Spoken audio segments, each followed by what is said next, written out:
The air in Yokohama was thick with the scent of smoke that never seemed to leave. It lingered in every alley, every broken street, and every memory of the children who walked among the ruins. Walls that once held laughter now stood cracked and hollow, shadows of the homes they had been. Between the charred beams and rubble, small figures moved quietly, searching for anything that could fill their empty stomachs. Hunger was the only constant they knew, and silence had become the language of childhood. In this world of ashes lived Hiroshi, a boy of 10 whose eyes carried both the curiosity of a child and the weight of a man forced to grow too soon. His hair, once neatly combed by his mother, was messy and tangled from nights spent hiding in cellars and running through streets torn apart by air raids. His little sister, Aiko, followed closely behind him wherever he went, clutching the corner of his worn-out shirt with tiny hands. She was only 6, with wide eyes that still searched for something bright in a city where even the sky seemed grey. Hiroshi had learned to keep moving.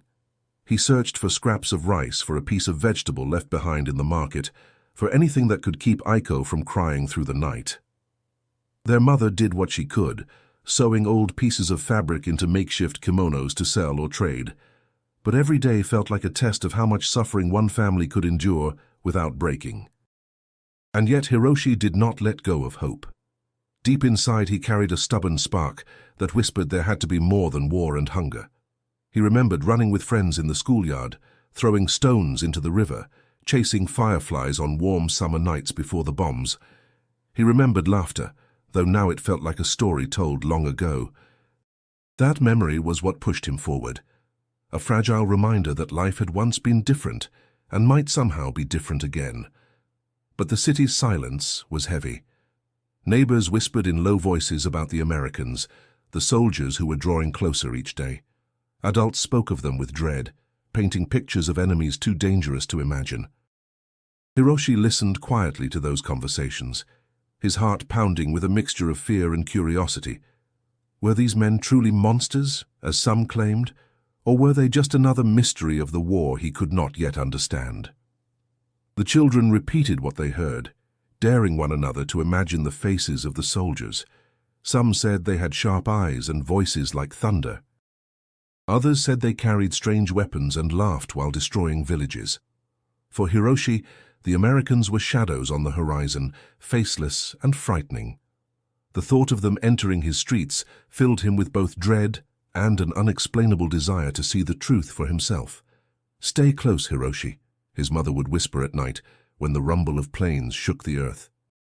"Stay close no matter what happens." "I will," he always answered, his voice steady, though inside he was trembling. Beside him, Aiko often asked questions he could not answer. Why do the planes come? When will the loud noises stop?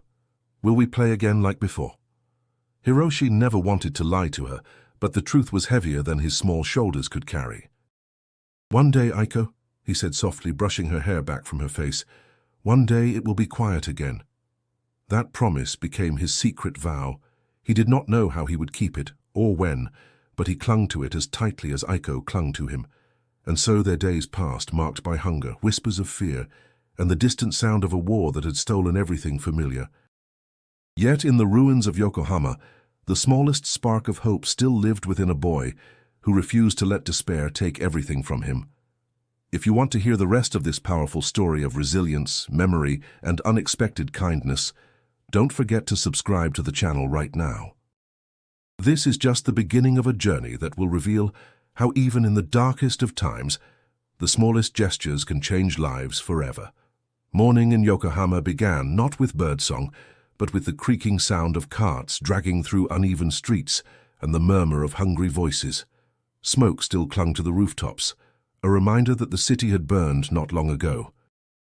The once bustling markets were reduced to makeshift stalls, where families bartered with scraps of cloth or utensils for a handful of rice.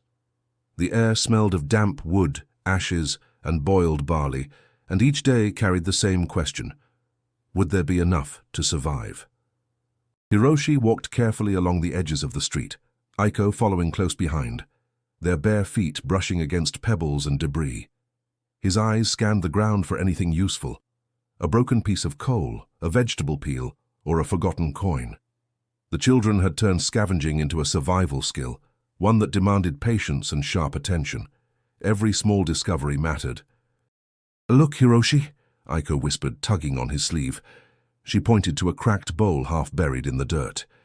"It's chipped," he said, bending down to examine it. "But we can still use it." He brushed the dust off and placed it in the cloth sack slung across his shoulder. Aiko smiled faintly, proud of their find, though the joy was fleeting.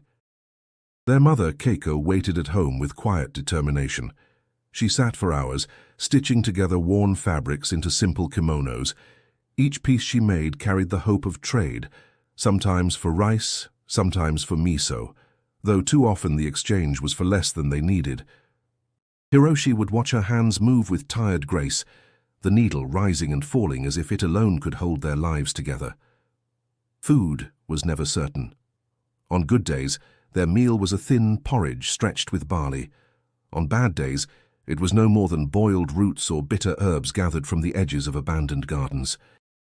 The emptiness in their stomachs had become so familiar that hunger was no longer a cry but a dull ache that followed them everywhere. Still, Hiroshi carried the responsibility of finding more.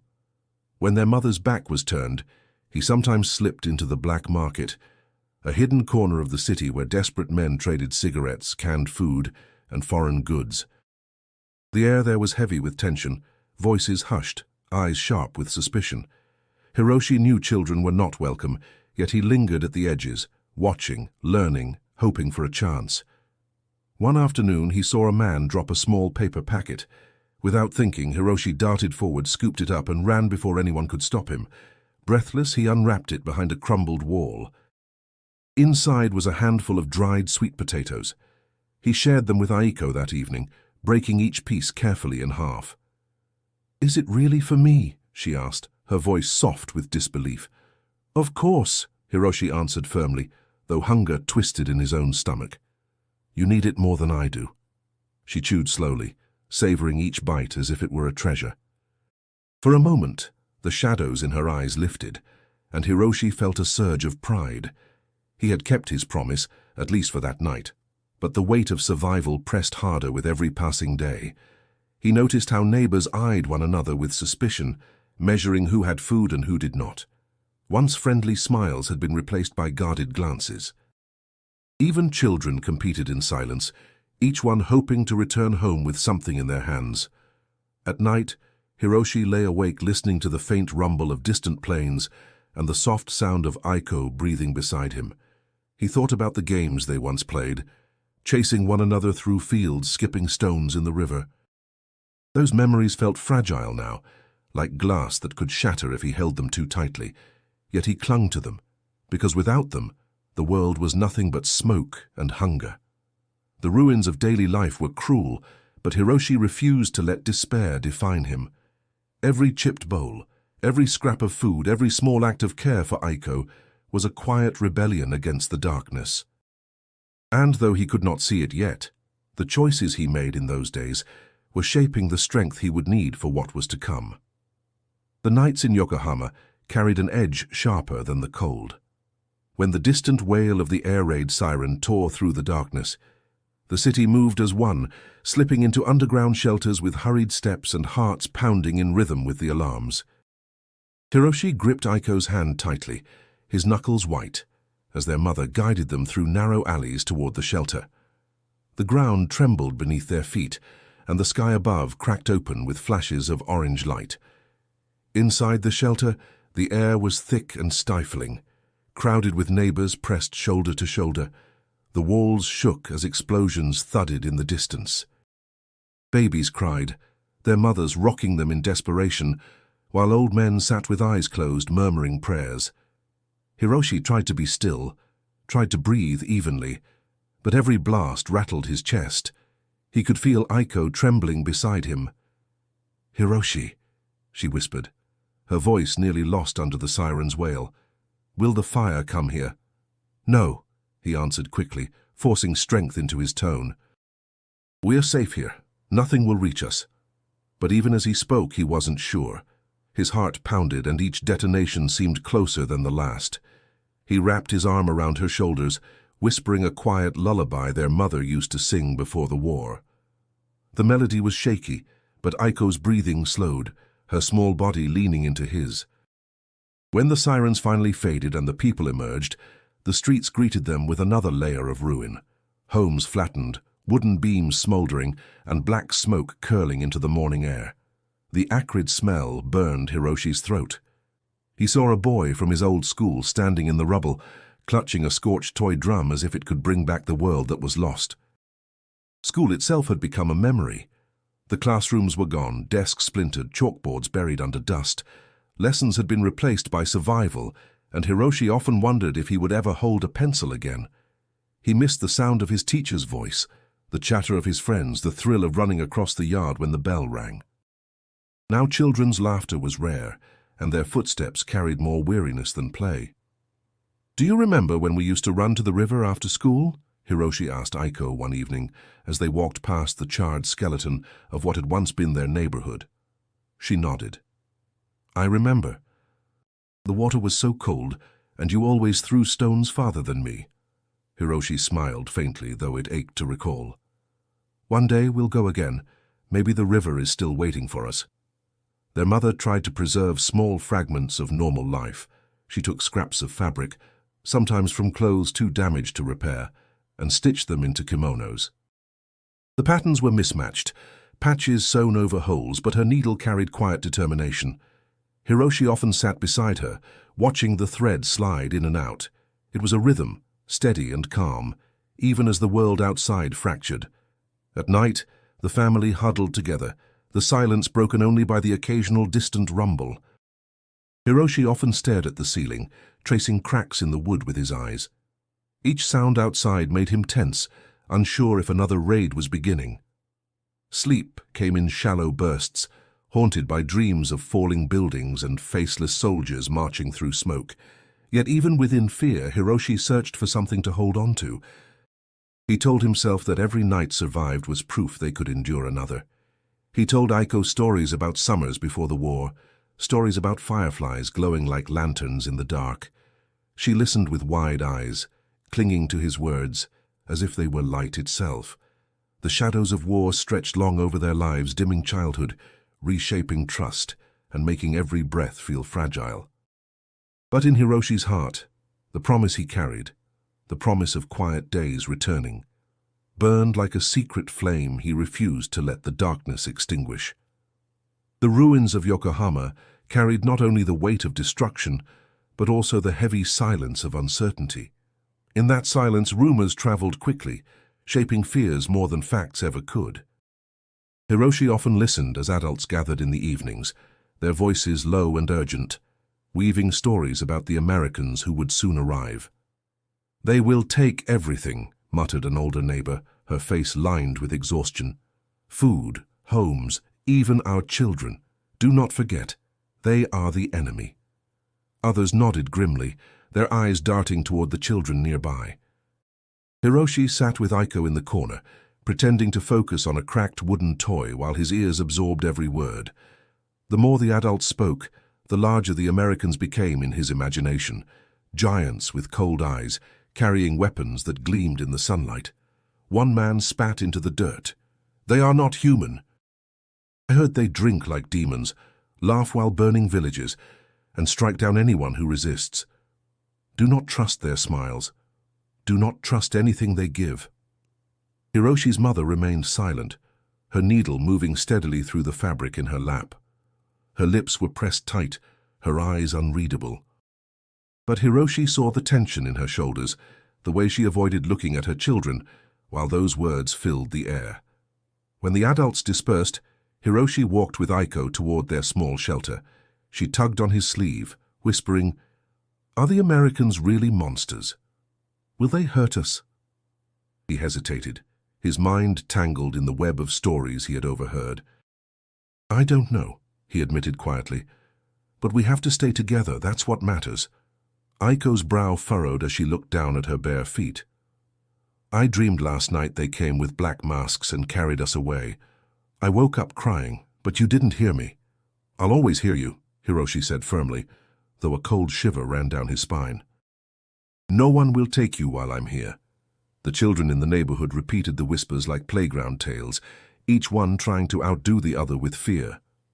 "My uncle said they have teeth like wolves," one boy boasted, as they gathered near a broken fence. Another added, "They eat strange food and make you sick if you touch it."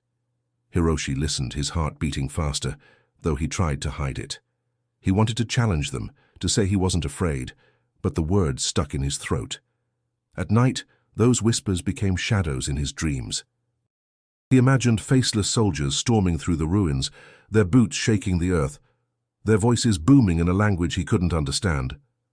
In his sleep, he tried to protect Aiko, but his legs felt heavy, his arms weak, and the faceless figures drew closer no matter how hard he fought.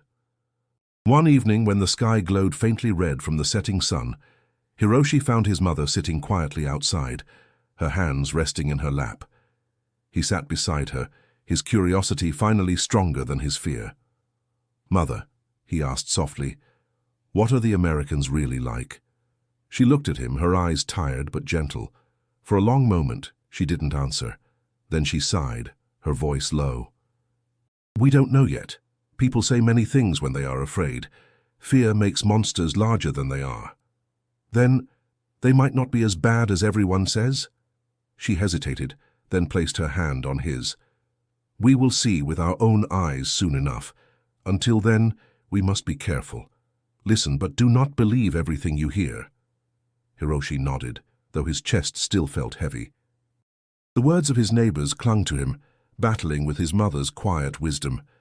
Somewhere inside he wished desperately that the truth would not be as terrifying as the whispers, and as the days passed, those whispers only grew louder, filling every corner of his thoughts.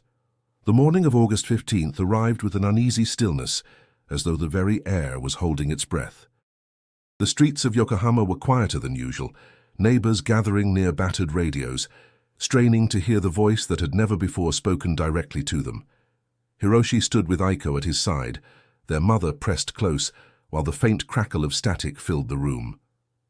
Then a voice, measured, solemn, and unfamiliar in tone, spoke words the children could not fully understand but felt in their bones. It was the Emperor himself. Hiroshi could see the adults stiffen, some bowing instinctively, others covering their mouths with trembling hands. Aiko tugged at her brother's sleeve, whispering, "Why does everyone look so scared?" Hiroshi swallowed, unsure how to explain. "It's important," he said softly.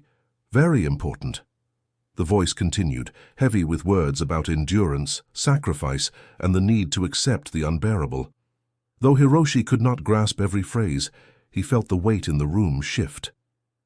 Some people began to weep silently. Others stared at the floor, eyes empty, as if part of themselves had been stripped away. When the broadcast ended, the silence that followed was more unsettling than the sirens had ever been. No planes roared above, no bombs fell, yet the air was charged with something invisible. Defeat. "What did he say?" Aiko asked again, her voice almost impatient. Their mother knelt beside her, pulling both children close. "He said the war is over. Japan has surrendered." Aiko blinked, confused. "So, no more sirens?" Their mother's lips quivered as she tried to smile. No more sirens. But the relief was mixed with fear. For years, the enemy had been painted as a monstrous force. Now that force would soon walk their streets, enter their neighborhoods, stand where their fathers once stood. Hiroshi glanced at the adults outside, listening to their hushed arguments. "This means the Americans are coming," one man muttered bitterly. "They will take everything," another replied, his voice strained. Yet amid the dread, there were also sighs of exhausted relief. No more raids, no more nights trembling underground. The city was broken, but at least the sky would no longer rain fire. That night, the streets were eerily still. No alarms, no rumble of engines above. Hiroshi lay beside Aiko, staring into the darkness. The silence felt unnatural, almost louder than the explosions had been. "Does this mean father will come home?" Aiko asked softly. Hiroshi hesitated. Their father had left years ago, drafted into the military. Letters had stopped coming, and their mother never spoke of him anymore. Hiroshi wanted to say yes, wanted to give his sister hope, but the words stuck in his throat. I don't know, he whispered finally, but Mother is here. And I'm here, she snuggled closer, sighing. Then we'll be fine. In the days that followed, the people of Yokohama moved with a strange caution. No one knew exactly what would happen next. The markets opened, though supplies were scarcer than ever. Children played only half-heartedly, their laughter hesitant. Everyone waited, glancing toward the horizon, bracing for the arrival of foreign soldiers. Hiroshi tried to push away the whispers that had haunted him, the stories of cruelty and theft, but they clung stubbornly to his mind. He wondered if the silence before the storm was worse than the storm itself. One evening, as the sun dipped below the ruined skyline, Hiroshi sat with his mother outside their small home.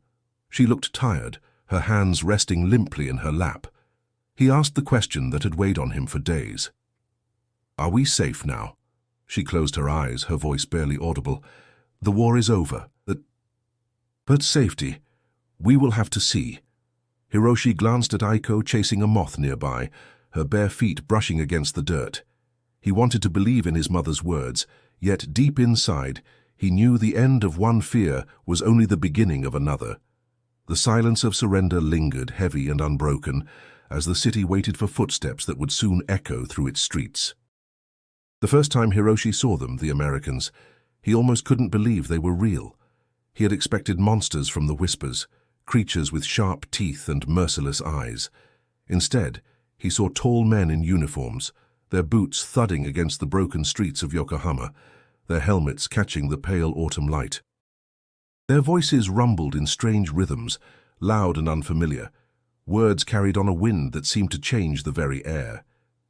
Hiroshi stood half-hidden behind a cracked wall, Aiko clutching his arm so tightly, her nails dug into his skin.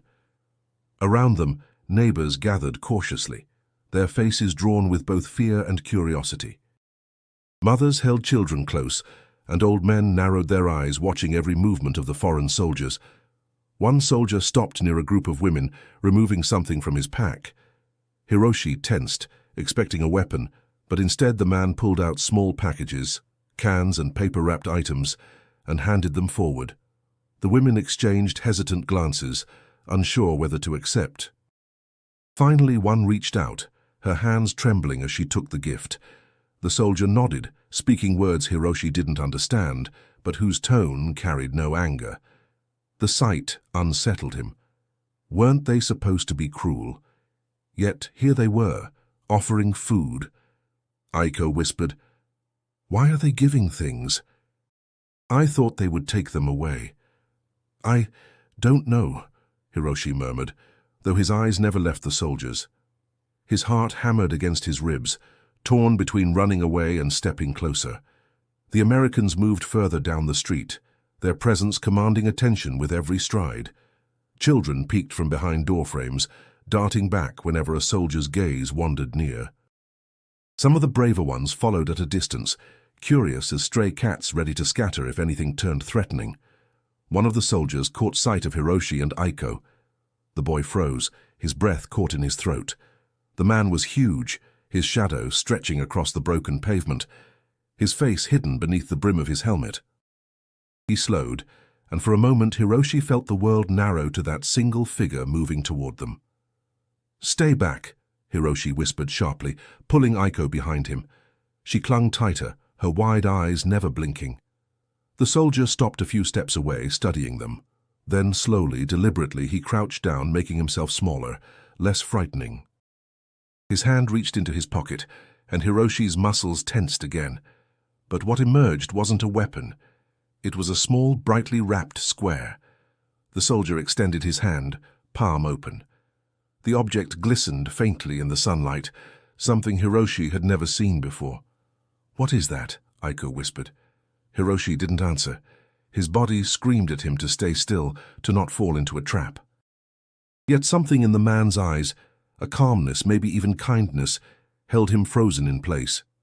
The soldier gestured lightly, pointing at the square, then at Hiroshi. His lips curved in a small smile. A sound left his mouth, a word Hiroshi didn't understand, but that carried no threat. For the first time since the war had ended, Hiroshi felt something unusual. hesitation mixed not with fear but with a fragile sense of possibility. He stared at the object, then at the man, torn between everything he had heard and what stood directly in front of him. Behind him, Aiko tugged his shirt. "It looks sweet," she whispered hopefully. Hiroshi swallowed hard, the decision pressing on him heavier than any choice he had made before. He didn't yet reach for it, but something in his chest shifted, an awareness that the enemy was no longer just a shadow in the distance, but flesh and blood standing before him, holding out something that could change everything. The moment lingered, suspended between fear and curiosity, as Hiroshi's hand hovered uncertainly in the air. Hiroshi's hand wavered in the air, uncertain whether to reach for the strange object the soldier offered. His pulse thudded so loudly in his ears that he barely noticed the murmurs of neighbors watching from a distance. Aiko peered around his shoulder, her small face bright with curiosity. The soldier must have sensed their hesitation. Instead of pushing forward, he did something unexpected. He lowered himself fully onto one knee until his gaze was level with theirs. His helmet shifted slightly, revealing kind eyes beneath the shadow. The gesture startled Hiroshi. No adult, let alone a towering foreign soldier, had ever made himself small like that.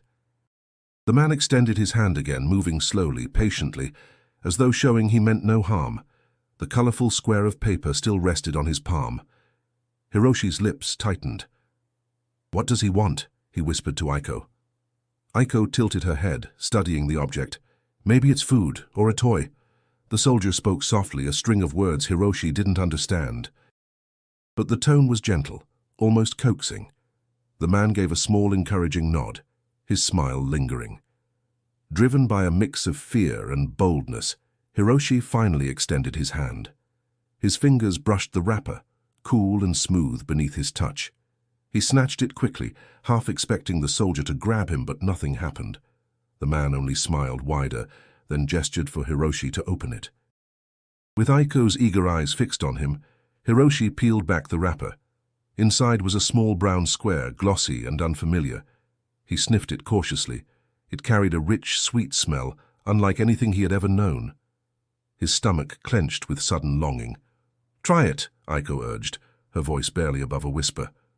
Hiroshi hesitated, then broke off a tiny piece and placed it on his tongue. The moment it touched his mouth, he froze. The taste was overwhelming, smooth, sweet, melting instantly in a flood of flavor, unlike rice, barley, or sweet potatoes. It was richer than anything he had imagined. His eyes widened in shock.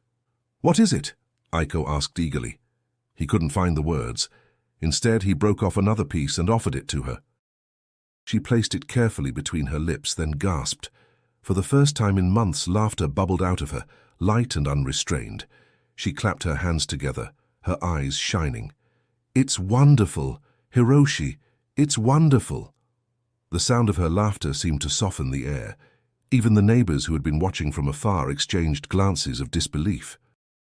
This was not how they had imagined the enemy. Hiroshi looked at the soldier again. "Arigato," he said quietly, his voice trembling. He didn't know if the man would understand, but it felt right. The soldier nodded as though he understood perfectly. He placed his hand gently over his heart, then pointed at the children with a warm expression that needed no translation. Hiroshi's mother appeared suddenly, hurrying toward them, her face pale with alarm. She pulled both children behind her, bowing quickly yet firmly. "Enough," she whispered harshly. "Do not take more. We must be careful." Hiroshi felt Aiko grip his hand tightly, reluctant to let go of the chocolate still melting on her tongue.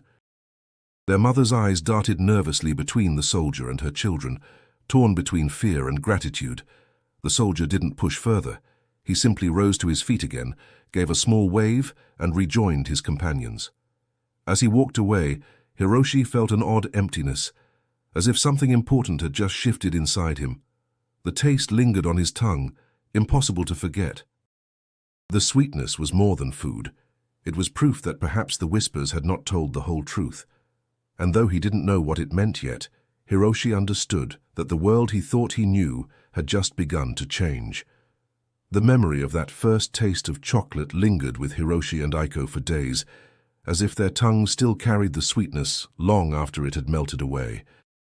It had been a crack in the wall of fear that surrounded them, though doubt still crept in whenever Hiroshi remembered the warnings of neighbors.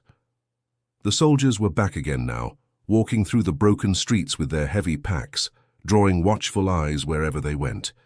This time they carried more than food. Hiroshi noticed one soldier kneel again, reaching into his bag, and pulling out something small and round. He tossed it lightly into the dirt where children gathered, and a marble, bright and glassy, rolled to a stop in the dust. The children gasped. Iko darted forward before Hiroshi could stop her, scooping it up in her tiny hands. "Look, Hiroshi! It shines like water." She held it against the sunlight, and the colors inside seemed to dance. Hiroshi stared at it, stunned. He had not seen such a thing since before the war, when toys had been common and laughter filled the schoolyard. The marble seemed out of place in the ruins, like a spark of another world. The soldier chuckled softly and pulled out more.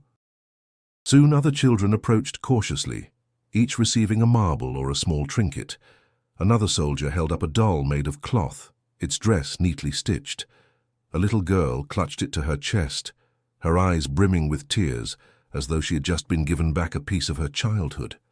One man produced a small wooden bat and a ball.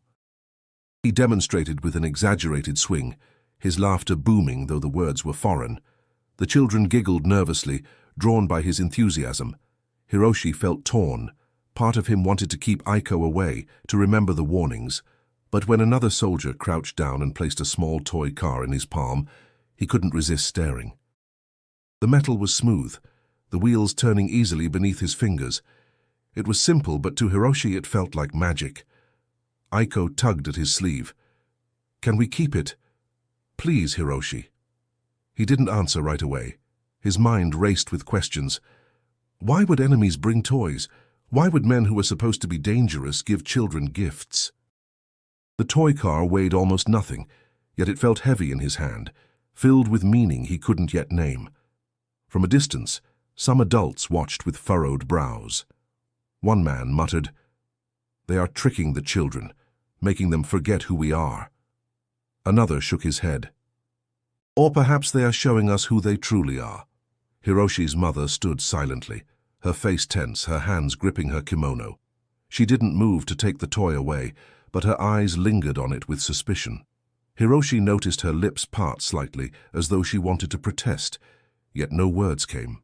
The children, however, could not contain themselves. They clutched their treasures, marbles clinking, dolls cradled, little hands tossing the ball with cautious joy. The sound of laughter, timid at first, began to ripple through the street. It was a fragile laughter, uncertain whether it was safe to bloom, yet it grew nonetheless. Hiroshi rolled the toy car across his palm and then along the ground. Its wheels clicked against the stones, and Aiko clapped with delight. For a fleeting moment he forgot the ruins around them, forgot the hunger gnawing at his stomach, forgot the fear that had filled his dreams. All he saw was his sister's shining smile, all he heard was her giggle, light as a bird's song. Still, when he looked back at the soldiers, his chest tightened. Gratitude wrestled with doubt. The toy was real, the joy undeniable, but the question lingered. Why? He held the car tightly, a fragile bridge between distrust and wonder, uncertain where it might lead them. The days that followed were unlike anything Hiroshi had known before. The soldiers kept returning, moving through the broken streets with their heavy boots and strange accents. At first the children stayed back, cautious as always, but the toys and candy had left a mark deeper than fear. Slowly, step by step, the distance between them began to shrink. Hiroshi carried his toy car everywhere, its silver paint chipped at the edges, but still gleaming when sunlight touched it. Aiko often held the marble she had been given, turning it in her hands as if it contained a secret world. These gifts had become their treasures, tokens that made the ruins feel less lifeless. One afternoon, as Hiroshi lingered near the market ruins, a soldier crouched in front of a group of children holding up a baseball. He tossed it gently into the air, catching it with practiced ease, then gestured for the children to try. The boys hesitated, glancing at one another. Finally, one brave child stepped forward. The soldier handed him the ball, pointed toward an open patch of ground, and mimed a throwing motion. The boy threw awkwardly, the ball bouncing far from its mark. The soldier laughed, not mockingly but warmly, and retrieved it, showing the motion again with exaggerated gestures. Soon the children laughed too, imitating him, their voices ringing out in a way that had been missing for so long. Aiko tugged at Hiroshi's sleeve. "Let's go closer," she whispered. Hiroshi hesitated. His mother's warning still echoed in his ears, but curiosity gnawed at him. He nodded, and they stepped forward cautiously. The soldier spotted them and smiled, his teeth flashing beneath the shade of his helmet. He pointed to Hiroshi, then to the ball, raising his eyebrows as if asking a question. Hiroshi blinked, unsure, but the man pressed the ball into his hands. It was rough, the stitching thick beneath his fingers. "Throw," the soldier said clearly, his voice deep but patient. Hiroshi repeated the word in his mind, tasting the foreign sound. He wound up and tossed the ball clumsily. It bounced off the ground, rolling to the soldier's boots. Aiko giggled. The soldier crouched, retrieved it, and gently corrected Hiroshi's posture, moving his arm into place.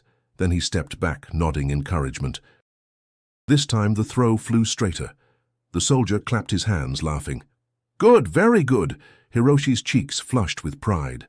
Aiko jumped up and down, clapping. The language was strange, the words unfamiliar, but the meaning was clear. Praise needed no translation. Other children began repeating the soldier's words, mimicking sounds like echoes of laughter. "Good!" they chorused, stumbling over the pronunciation, but the joy in their voices was undeniable. Hiroshi dared to try. He pointed at the ball and said, "Good?" His accent was heavy, the syllable broken. The soldier grinned and nodded. "Good," he repeated, slow and clear. Aiko tried too, her voice high and sweet. "Good!" The soldiers chuckled, repeating her attempt, their voices warm and playful. Day by day, more words slipped between them. Simple ones. Ball, throw, good. The children laughed when they mispronounced them. The soldiers laughed too, but never with cruelty. It was as if smiles and gestures carried more power than any dictionary. At night, Hiroshi whispered the new words to Aiko, practicing in the dim glow of their small lamp. "Ball. Good. Throw," he said, his tongue fumbling with the unfamiliar sounds. She giggled, repeating them back until they both dissolved into laughter. For a little while, hunger and fear felt far away. And though Hiroshi still carried doubts, he couldn't deny the warmth that spread in his chest whenever a soldier smiled at him, or the pride he felt when a foreign word left his mouth correctly. It was fragile, like a thin thread stretching across a deep river, but it was strong enough to hold their laughter. The enemy no longer seemed faceless. They had names Hiroshi couldn't pronounce, voices he couldn't fully understand, but their smiles were clear, and in those smiles, Hiroshi discovered a language that belonged to both sides. The laughter that echoed through the streets was not welcomed by everyone. As more children returned home clutching marbles, toy cars, or pieces of candy, whispers spread among the adults. Some shook their heads in disapproval, muttering that the children were being deceived. Pride, worn thin but not broken by war, now stood as the last shield of dignity for many. Hiroshi felt the tension most clearly inside his own home. One evening, as he rolled his toy car across the wooden floor for Aiko, their mother's voice cut sharply through the room. "Put it away." Hiroshi froze, his hand hovering above the little car. Aiko frowned, hugging her marble close. "But Mother—" "No," their mother said firmly, her sewing needle pausing mid-air. "Those are not ours. They are tricks, meant to make us forget who we are." Hiroshi's cheeks flushed with frustration. "They gave it to me. They didn't ask for anything back. They only smiled." "Smiles can hide many things," she replied, her voice heavy. "Do not let your heart be fooled so easily." Aiko's eyes welled with tears. "But it makes me happy." Their mother looked at her youngest with a softness that faltered under the weight of her words. "Happiness is not always safe, Aiko." The room fell quiet, but the silence stung. Hiroshi picked up the toy car and tucked it into his pocket, his jaw tight. Inside him, confusion clashed with defiance. He wanted to believe his mother, yet the soldier's kneeling gesture, the candy, the laughter, it all felt too real to be a lie. The next day, the conflict echoed outside. An older man in the neighborhood scolded a group of boys playing catch with the ball given by soldiers. "Shameful," he barked, his cane striking the ground. "You forget too quickly the pain they brought us. Do you laugh with those who burned your homes?" The boys lowered their heads, but one clutched the ball tightly, unwilling to return it. Hiroshi watched from the side, his chest burning with unease. He understood the man's anger, yet the memory of Aiko's laughter refused to vanish from his mind.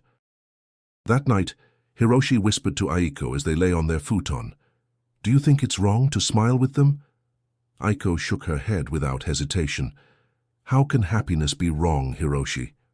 When I laugh, I feel alive again. Don't you?" He stared at the ceiling, his hand brushing against the toy car in his pocket. "Yes. But maybe people will hate us for it." "Then let them hate," she said with surprising firmness. "I would rather laugh than cry." Her words struck him deeply. He realized his sister, younger and smaller, carried a courage he was still searching for. The struggle between pride and survival grew heavier as the weeks passed. Hiroshi noticed the lines deepening on his mother's face, the way she avoided looking at the toys. He sensed her pride clashing with her relief that her children were at least smiling again. One afternoon, Hiroshi found her sitting alone, her sewing untouched in her lap. Gathering courage, he asked, "Mother, is it wrong to accept kindness even from them?" She looked at him for a long time, her eyes glistening though she tried to hide it. "It is not wrong to accept kindness," she admitted softly, "but it is hard to trust it. When you have lost so much, trust feels like betrayal of what was taken." Hiroshi let her words sink in, the weight pressing against his chest. He wanted to argue, but instead he simply nodded, understanding that her pain was deeper than his questions. As he walked back outside, he clutched the toy car in his pocket, torn between shame and wonder. Pride was a burden he was too young to carry, yet it loomed over him all the same. And though laughter still echoed faintly through the ruins, Hiroshi knew it was fragile, held together by threads of hope, stretched against the weight of pride. The ruins of Yokohama slowly began to shift. Though the building still stood broken and the smell of smoke clung to the air, a quiet rhythm of rebuilding stirred in the streets. The soldiers, once feared shadows, were seen carrying supplies, hammering planks, and helping to clear the rubble. Their presence was no longer just boots echoing against stone. It was hands lifting beams, voices calling instructions, gestures that showed effort rather than menace. Hiroshi noticed the change first through the eyes of his sister. Aiko no longer hid behind him when soldiers passed. Instead, she waved boldly, her marble glittering in her hand like a secret signal of friendship. At first, Hiroshi scolded her. "Don't wave too much, people are watching." "Let them watch," she replied with a smile. "They're not scary anymore." Her confidence unsettled him, but it was infectious. The more he observed, the harder it became to cling to fear.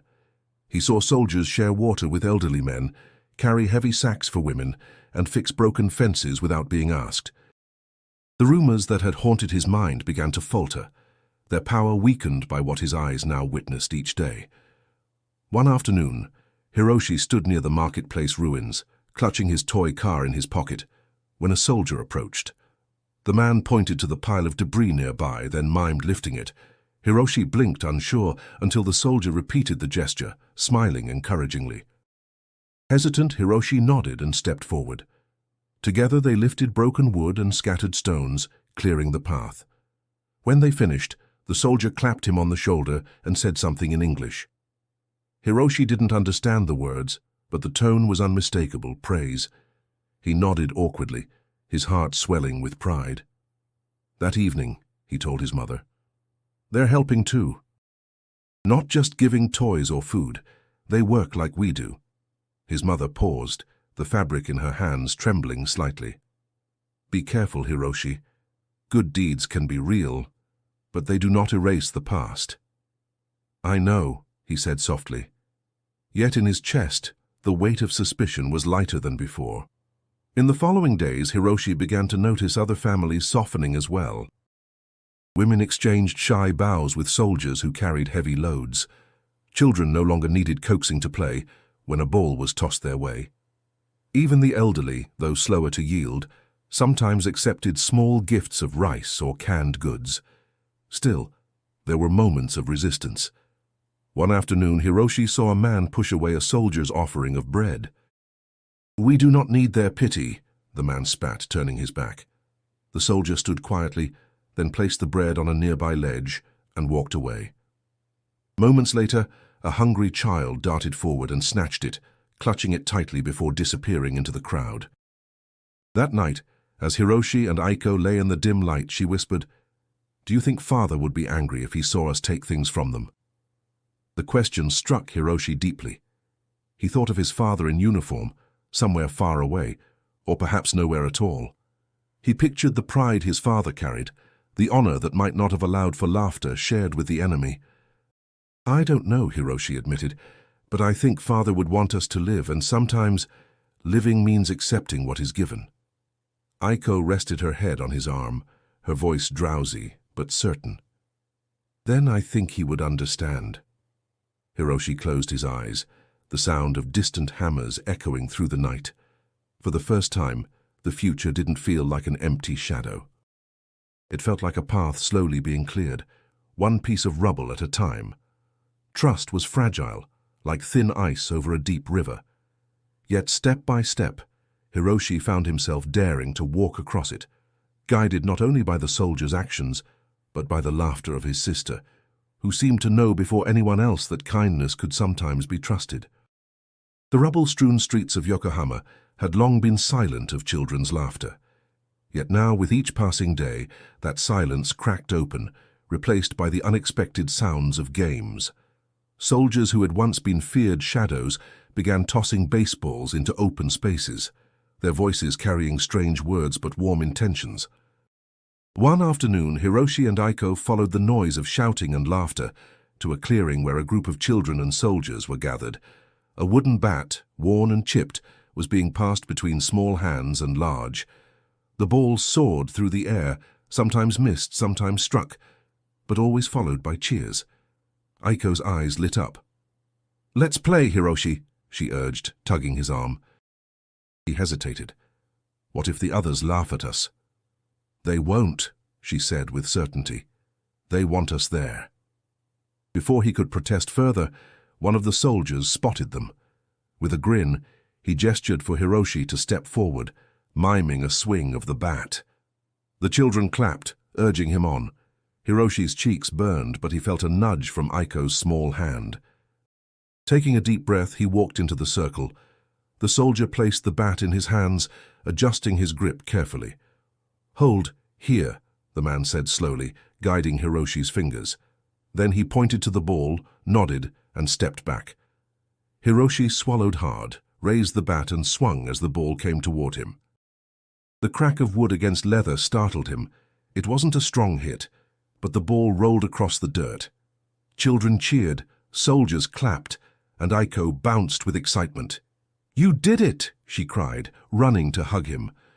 For the first time in years, Hiroshi felt pride not born of survival but of joy.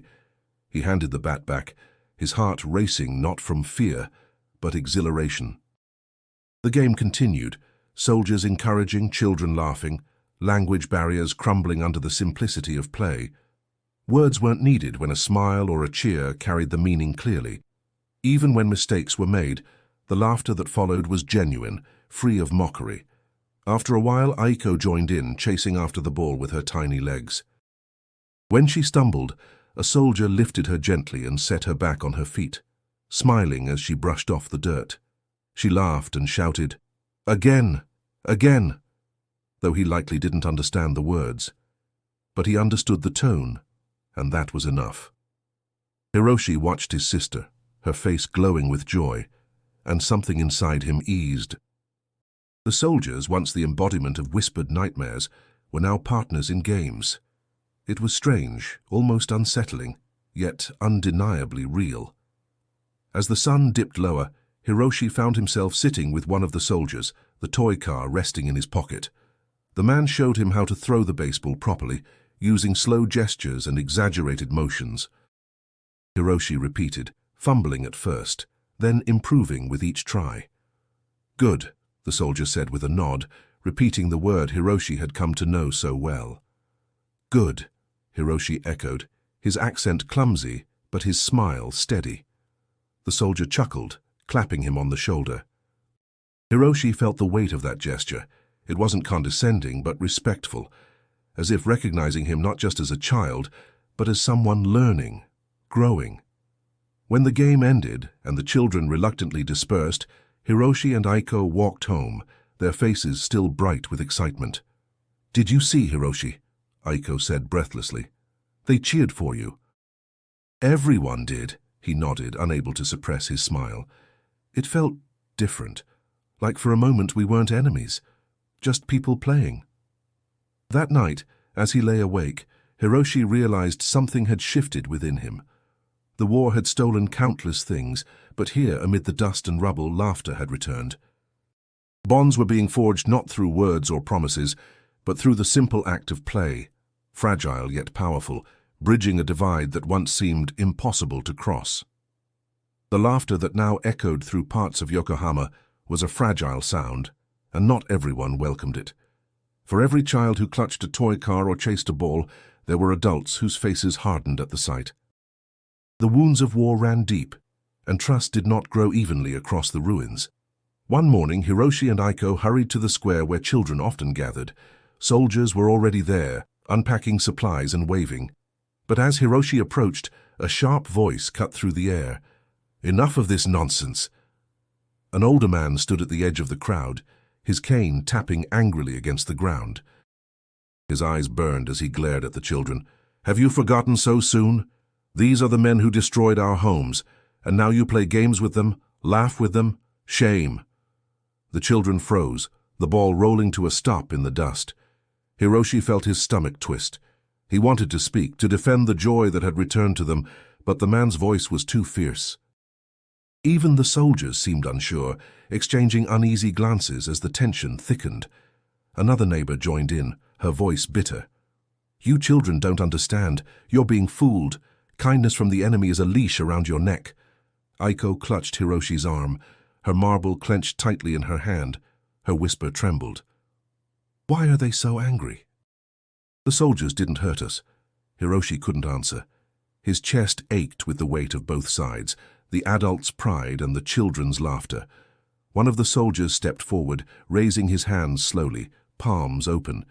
He said something in English, his tone calm, almost apologetic. The words meant nothing to Hiroshi, but the gesture spoke clearly. He was not here to fight.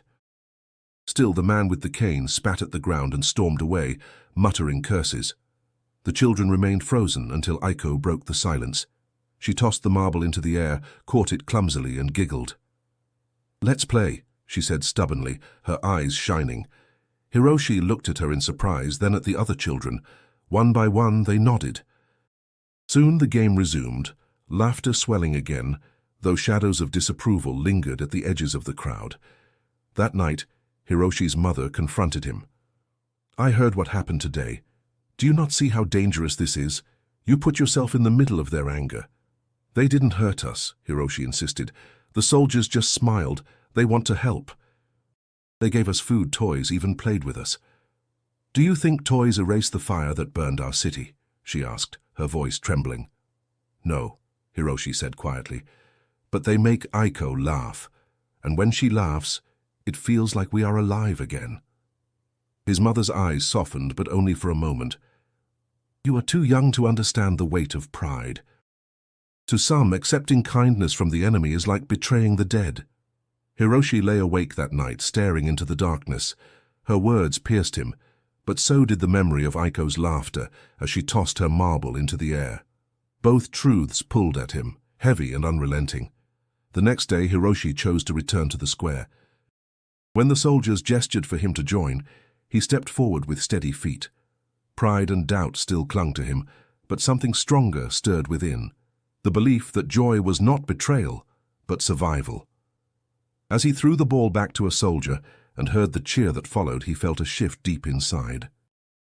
Resistance still lingered around them, but Hiroshi was growing, learning that courage was not only facing fear, it was choosing hope when hope was most fragile. Winter crept into Yokohama with a sharp bite, yet the city no longer felt as lifeless as before. Slowly, quietly, signs of renewal appeared. Streets once buried under rubble were being cleared. Wooden beams rose where schools had collapsed, and the smell of fresh timber mixed with the lingering smoke of old ruins. Though scars of war remained everywhere, something new was sprouting among them, a sense of tomorrow. Hiroshi carried his toy car in his pocket each day, as if it were a charm. Its wheels no longer rolled smoothly, yet he kept it polished, wiping away the dust as though protecting more than just a toy. To him, it symbolized a turning point, the moment when fear cracked open and light slipped in. Aiko, too, had changed. She skipped through the streets with her marble in hand, holding it up to catch the morning light. "See, Hiroshi? It glows brighter today. Maybe it means things are getting better." Her optimism warmed him, though he never admitted it out loud. Deep inside, he wanted to believe she was right. The schools began reopening in makeshift classrooms. Hiroshi and other children sat on tatami mats, while teachers, some wearing patched kimonos, wrote lessons on boards salvaged from the ruins. The lessons were simple: reading, writing, arithmetic, but the act of learning again felt monumental. Hiroshi gripped his pencil tightly, his handwriting shaky after so long, yet the scratch of lead against paper filled him with determination. One day his teacher asked, "What do you dream for the future?" Children offered timid answers: to be a teacher, to be a merchant, to be strong. When the question reached Hiroshi, he paused, glancing at the toy car resting on his desk. "I want to build," he said finally. "Not just houses, but a city that doesn't break." The class grew quiet, his words hanging in the air. His teacher smiled faintly. "Then you must study hard, Hiroshi. The future needs builders." That evening, he told Aiko. She clapped her hands, her face glowing. "If you build the city, I'll make it beautiful. I'll plant flowers everywhere." Hiroshi laughed for the first time in a long while, a sound that felt strange on his lips yet healing in his chest. The presence of the soldiers remained, but it no longer stirred the same fear. They walked the streets less as conquerors and more as laborers, carrying wood, distributing food, helping patch broken roofs. Some neighbors still refused their aid, turning away with cold expressions, but others began to nod in acknowledgement, if not gratitude. Trust was not complete, but it was growing in fragile steps. One afternoon, Hiroshi passed by a group of soldiers repairing a fence. One of them spotted him and waved. Hiroshi hesitated, then lifted his hand slowly in return. The soldier's smile was broad, and for the first time Hiroshi felt no tug of shame, only the quiet acceptance that the world was changing. And so was he. At night, as the family sat together, their mother cooked rice stretched thin with barley. It was still modest, but it filled their stomachs better than before. Hiroshi noticed her eyes soften as she watched Aiko chatter happily about school. For the first time, Keiko allowed herself a small smile. "You're growing strong," she said quietly, brushing Hiroshi's hair back. "Stronger than I ever imagined." Her words settled deep in his chest, warming him against the winter chill. The ruins had not disappeared, nor had the memories of fire and fear, but within them, Hiroshi sensed something powerful taking root, the will to rebuild, to laugh, to dream again. As he lay down beside Aiko that night, listening to her whisper about planting flowers in the city he promised to build, Hiroshi realized the war had stolen his childhood, but it had not stolen his future. And that future was beginning now, in the fragile light of a new dawn. Years later, the sound of children's laughter still lingered in Hiroshi's memory. He was no longer the boy who scavenged streets for scraps, no longer the child who trembled at the wail of sirens. Time had carried him forward, but one moment remained carved deeply into his heart, the day when strangers, once feared as enemies, handed him chocolate and toys instead of pain. He often thought of Aiko's smile that day, her laughter breaking through the heaviness of war. That small piece of sweetness had done more than fill their stomachs. It had reminded them that kindness could survive even in ruins. For Hiroshi, it became a symbol of possibility, proof that humanity could stretch across borders, languages, and scars. As he grew, he watched Yokohama rebuild itself. The rubble gave way to rising homes, the markets filled with voices again, and schools flourished with new lessons. Hiroshi pursued his dream of building, of creating structures that could endure, and each time he placed a stone or tightened a beam, he remembered the vow he had made in the shadow of destruction. He was helping shape a city that would not break so easily again. One evening, long after childhood had faded, he walked the streets with Aiko, now a young woman. They passed a group of children playing with marbles in the dirt, their laughter bright under the fading sun. Aiko stopped, watching them, and smiled softly. "Do you remember?" she asked. "How could I forget?" Hiroshi replied. She laughed. "I still remember the taste of that chocolate. It was so sweet I thought I would never stop smiling." Hiroshi nodded, his eyes distant. It was more than chocolate. It was hope, a reminder that life could be different. Silence settled between them, but it was not heavy.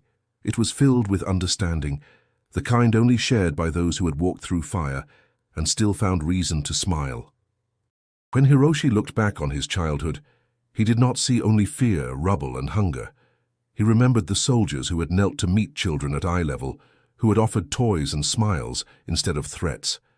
He remembered the fragile bridges, built not with speeches but with simple gestures, an open hand, a shared laugh, a game played in the dirt. He carried those memories as lessons, not to erase the pain of the past, but to remind himself of what was possible beyond it. War had taken his father, his home, and the innocence of his early years. Yet it had also shown him that even in the darkest moments, light could appear in the most unexpected ways. Standing at the edge of the rebuilt harbor, watching ships move steadily across the water, Hiroshi thought of the boy he once was, the boy who had clutched a toy car in one hand and fear in the other. That boy had survived, had grown, and had learned that kindness, no matter how small, could ripple through a lifetime. He turned to Aiko, who still carried her marble tucked safely in a small pouch. She caught his gaze and smiled. "We were lucky," she said softly. "Yes," Hiroshi agreed, "lucky enough to see that even enemies can be human." The memory of that truth stayed with him always. And as he walked forward into the future, he carried not only the scars of war, but also the sweetness of an unexpected gift, a sweetness that had reminded a boy and his sister that life, no matter how broken, could still be mended.